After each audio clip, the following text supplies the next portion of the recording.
সংস্কার করে দুর্নীতিহীন, বৈষম্যহীন, দলীয়করণ মুক্ত একটি মানবিক বাংলাদেশ গড়ার জন্য এই রাষ্ট্র সংস্কার করে আমরা সকল দল জুলাই সনদে স্বাক্ষর করেছিলাম।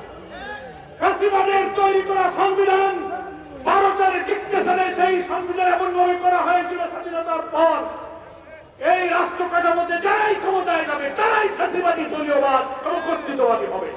এই জন্য বিএনপি সহ আমরা সবাই রাজি হয়ে আমরা পার্লামেন্টের দক্ষিণ প্লাজায় স্বাক্ষর করেছিলাম যে আমাদের রাষ্ট্রের কাঠামোকে আমরা বদলাবো।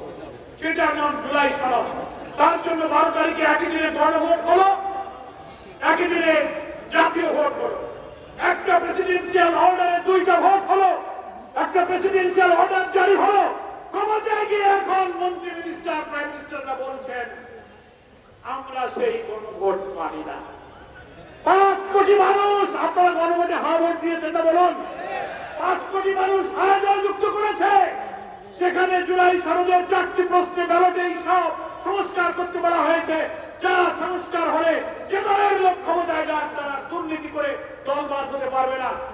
সেখানে একজন প্রধানমন্ত্রী একাধিক পদে থাকতে পারবে না।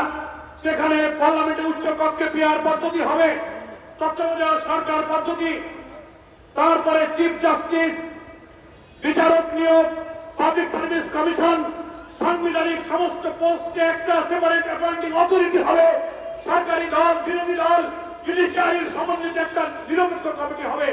এর আগে রাষ্ট্রপতি আর প্রধানমন্ত্রীর ইচ্ছাতেই সব দলীয় নিয়োগ করা হতো। এখন ক্ষমতায় গিয়ে এই জুলাই সনদকে এড়িয়ে ফ্যাসিবাদী রাষ্ট্র গঠনের জন্য এখন ওনারা সব চোখ উল্টা দিয়েছেন। এত ওয়াদা করলেন আমরা এই জুলাই সনদ বাস্তবায়ন করবো, এখনো সালাউদ্দিন সাহেব বই দেখায় বলে অক্ষরে অক্ষরে পালন করব, কিন্তু নোট অফ ডিসেন্ট গুলো বাদ দিয়ে আমরা করব। তাও সংবিধান সংস্কার পরিষদ মানি না, শপথ নেব না, পার্লামেন্টে ওনারা ওনাদের মতো করে বিল আনবেন। তার অর্থ হলো 10টি প্রায় গুরুত্বপূর্ণ মৌলিকভাবে যারা নোট অফ ডিসেন্ট দিয়েছে সেখানে প্রধানমন্ত্রী একাধিক ক্ষমতা, জুডিশিয়ারি, উচ্চকক্ষে পিআর, সাংবিধানিক পদের নিয়োগ, যেগুলো বন্ধ হলে দুর্নীতি করতে পারবে না দলীয়করণ, সেই জায়গাগুলো তারা মানতে চায় না। কিন্তু গণভোটে, ব্যালটে কোন নোট অফ ডিসেন্ট ছাড়াই নির্বাচন কমিশন আমাদের ব্যালট দিয়েছিল, আমরা সেখানে হা ভোটে জয়যুক্ত করেছি। 5 কোটি মানুষ হাতে ভোট দিয়েছে। 5 কোটি ভোটের কাছে ওই ব্যালটে বিএনপির কোন নোট অফ ডিসেন্ট ছিল না। তার অর্থ হলো 5 কোটি মানুষ ভোট দিয়ে নোট অফ ডিসেন্টকে খারিজ করে দিয়েছে। আপনি পার্লামেন্টে বলেন নোট অফ ডিসেন্ট বাদ করবে কেন?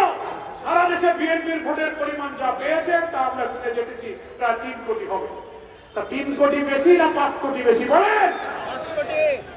3 কোটির কাছে কি 5 কোটি পরাজিত হবে না 3 কোটি পরাজিত হবে? বলে আপনি কি নোট অফ ডিসেন্ট দিয়েছেন আর দেননি, that is not our look out, ওটা আমাদের দেখার বিষয় নয়। বাংলাদেশের